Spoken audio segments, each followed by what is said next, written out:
welcome once again to CantoNews from Exile, the only podcast in the world that aims to make Cantonese a world language. That's right, learn Cantonese the natural way from a Norwegian. Today is lesson, it's not lesson, they're not lesson, yeah, they're lesson, I don't know. Last time we talked about hi, to be, hi, hi.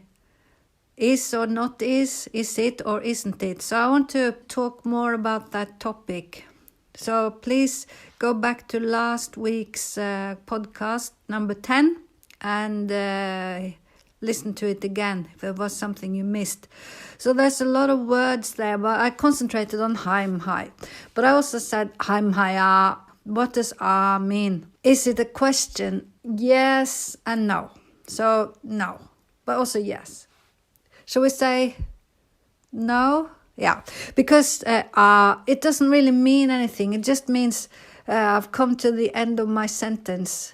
But as I mentioned last time, hi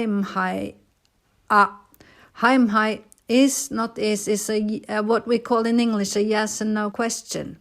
So you could say in yes and no questions, no matter what the verb is, you can end that question with hi, lei hi or pangyawa.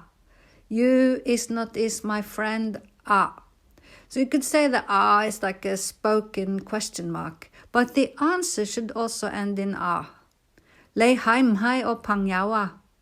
Hiya. So you're just showing I've come to the end of my sentence. Goodbye. There's a lot of and la in Cantonese, but most of them have specific meanings, but this one is just But we'll get back to that later, much later, much later, because for now we'll just concentrate on the most important, the hub around which the whole language vibrates. No, twists, twerks. Shall we say twerks? Yeah. The whole language of Cantonese language twerks around the hub of hi. So you can exchange any verb or adjective for that hi.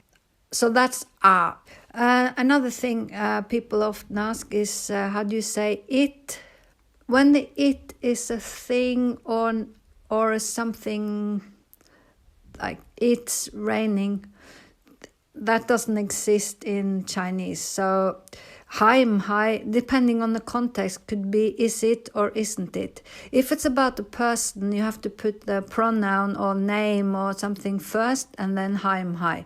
But if you start with hi, is it hi Leia?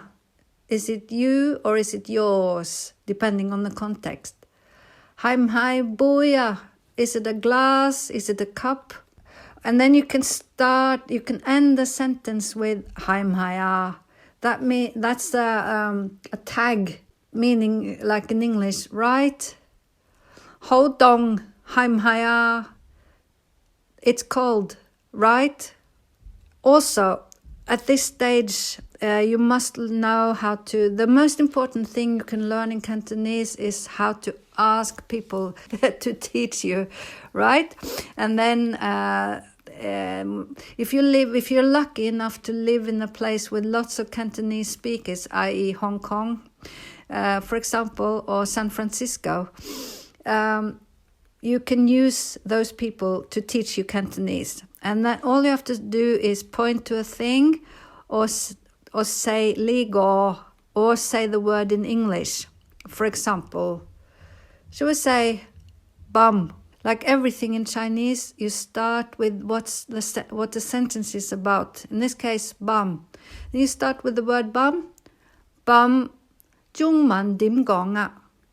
Bum, Zhongman dim gong a. Zhongman, Chinese language. Dim, how to. Gong, say.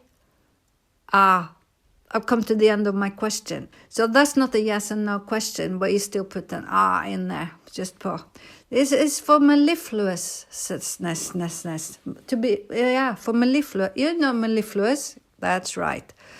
It's just to to bow out gracefully from the sentence, so it's not so abrupt.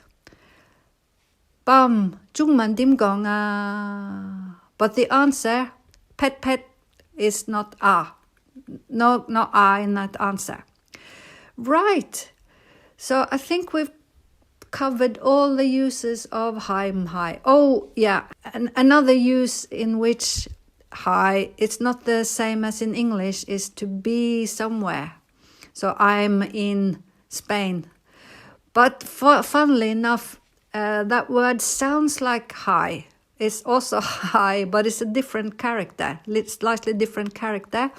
Oh, hi, Saibana. I at Spain rather than is, because I'm not Spain, right? That's not my identity, but I'm in Spain. So hi is the universal preposition.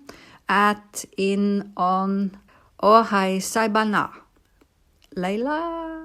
Please write in wherever you are. Let's make Cantonese a world language and stick a finger in the eye of you know who. You don't know who? Okay, I'll tell you next week. Bye bye.